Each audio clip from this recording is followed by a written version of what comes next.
maybe to cross over Teal and hear what he has to say with the players. No goal. Once upon a time, Chelsea Football Club had an identity. They had emperors, Ruud Gullit, oozing arrogance and industry, Dennis Wise, a pit bull in shin pads, Marcel Desailly, whose tackles shook continents, John Terry, who'd sell his soul to block a shot. For decades, Chelsea's identity was carved by leaders who bled for the badge. Now, Todd, Boehly and Clearlake Capital have turned Stamford Bridge into a laboratory, a £1 billion experiment where spreadsheets replace soul and potential is code for panic. Let's diagnose the carnage. Enter Enzo Maresca, Pep Guardiola's clipboard disciple, the man who turned Leicester's misfits into champions. The philosopher king hired to decode Boehly's algorithm, a system that hoards teenagers like NFTs and forgets football is won with goals, not Google Sheets. But here's the kicker. Maresca's not just fixing tactics, he's fighting to resurrect a culture buried by billion-dollar bets. Let's autopsy the rot. A goalkeeper who thinks he's Neymar, saves 64%, TikTok edits 100%. Pitacek's helmet collects dust in the museum. A striker crisis, so dire they're trusting Nicholas Jackson, 15 big chances missed, while Didier Drogba's ghost haunts the empty number 9 shirt. A leadership vacuum, where Thiago Silva's shadow still barks orders and no one listens. This is Chelsea's new project, a club that swapped Desailly's grit for data models, Terry's rage for resale values, and Maresca? He's the latest scientist in Clearlake's lab, tasked with turning Fortnite kids into warriors. Good luck. Let's rewind to when Chelsea used to be European giants and Premier League dominators. Roman Abramovich's era, cold cash, colder ruthlessness. Drogba bulldozing defences, Terry bleeding blue, Czech defying physics. This man up here as well, Mr. Roman Abramovich. Said things are going to change, and it was very, very Russian, very firm. This is how it's going to be. You either kind of come along with a ride or you get left behind. We'll soon be out of this shithole, basically. Trophies stacked like oligarch poker chips. But in 2022, geopolitics flipped the script. Abramovich exited, in stormed Todd Boehly and Clearlake Capital, a consortium better versed in spreadsheets than set pieces, with a £4.25 billion vision. Spoiler alert, it's less vision, more deranged FIFA career mode save. Gone were the win now mercenaries. In came the Ballon d'Or 2030 candidates. Mudryk, £88 million for a guy who'd never scored in the UCL. Enzo Fernández, £107 million to pass into voids. And Kepa, somehow still here, auditioning for Dancing with the Stars instead of saving shots. Boehly's plan? Data is greater than trophies. Profits is greater than passion. The Chelsea way? Deleted.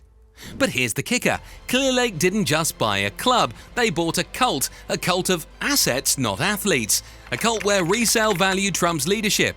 Thiago Silva's exit? A spreadsheet decision. Cole Palmer's burnout? A workload algorithm glitch. And the fans left chanting for a striker who exists. The Boehly era isn't a rebuild, it's a reckoning, a gamble that Guardiola's clone, Maresca, can turn kids into killers. That data can outsmart decades of football IQ, that Chelsea can conquer Europe again, without a goalkeeper, striker, or spine. The verdict? Ask the league table. When Todd Boehly and Clearlake Capital took over Chelsea, they didn't just open their wallets, they photocopied Brighton's homework. Data models, youth gems, sell-on profits. Let's start with Clearlake's masterstroke, buying Brighton's leftovers and calling it a philosophy. Mark Cucurella, £62 million for a left-back who defends like he's scared of grass.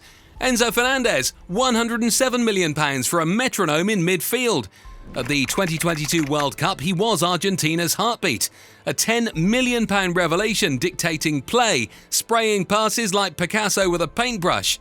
Fast forward to Chelsea, £107 million later, he's a misfit in Maresca's maze.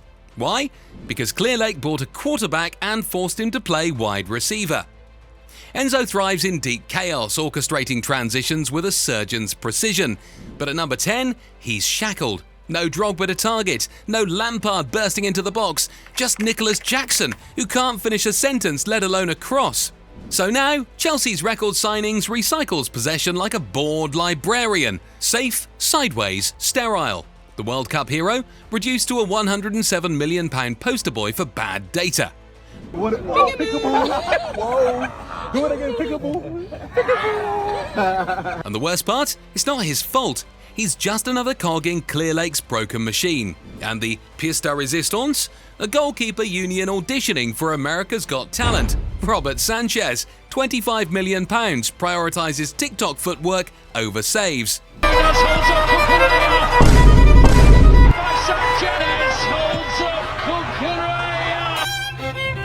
George Petrovic rots in Miami babysitting Messi, and Gabriel Slonina collects dust in Belgium.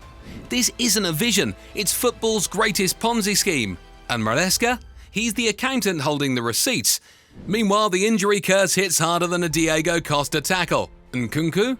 Leipzig's goal machine turned Chelsea's glass cannon. 2 goals, 12 sick notes. Romeo Lavia? The £58 million gem who's played one half of football. And let's not forget Christopher Nkunku. Sorry, Sancho. Wait, no, even Boehly's spreadsheet didn't go that rogue. Yet. But Clearlake's pièce de résistance? Selling the future to fund the circus. Tino Livramento, let go for peanuts, now Newcastle's crown jewel.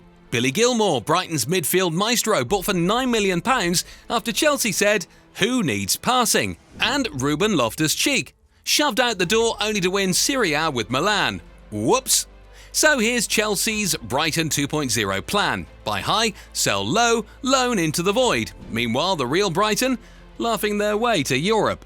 But fear not, Blues fans, Maresca's here, a Pep disciple tasked with teaching toddlers to outplay prime Real Madrid. What could go wrong? Oh my God! Touch! Oh, 5, 6, 7, 8. For 8 glorious weeks, Chelsea fans forgot the chaos. Maresca's Pep-light football had them second, dancing on Liverpool's nightmares, outpassing Arsenal, outsmarting the odds.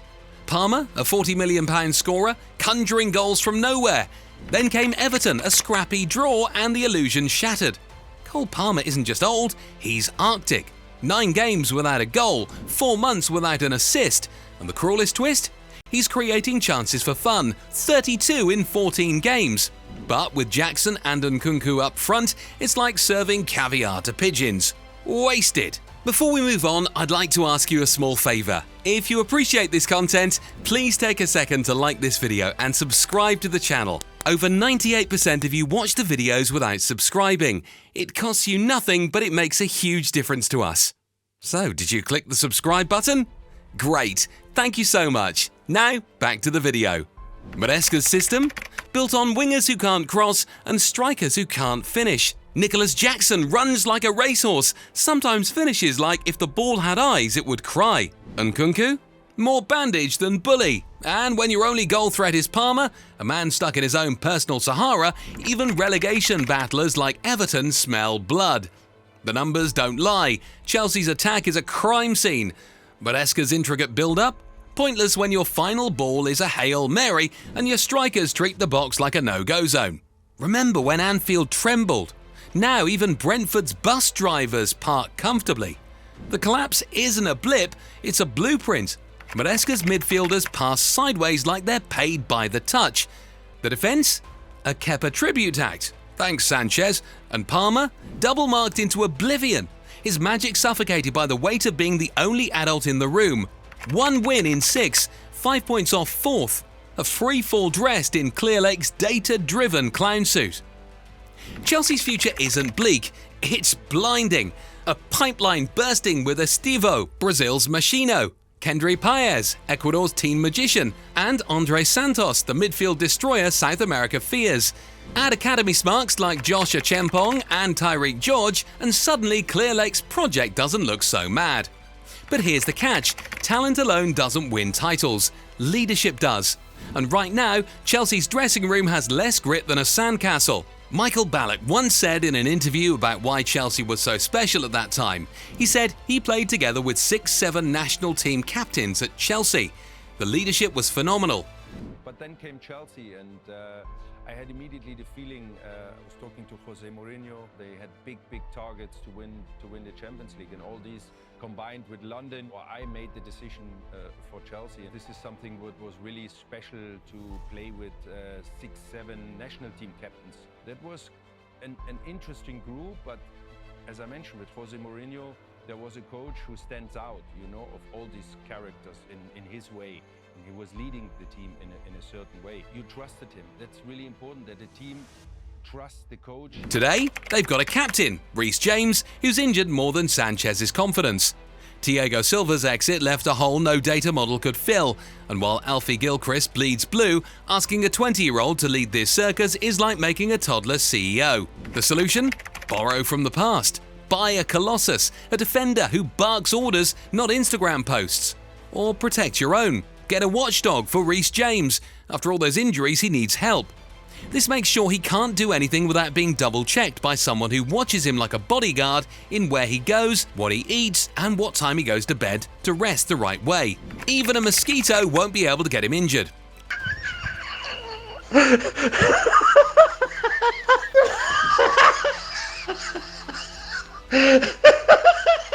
Or raid Europe for a Kimmich or Van Dijk like a leader.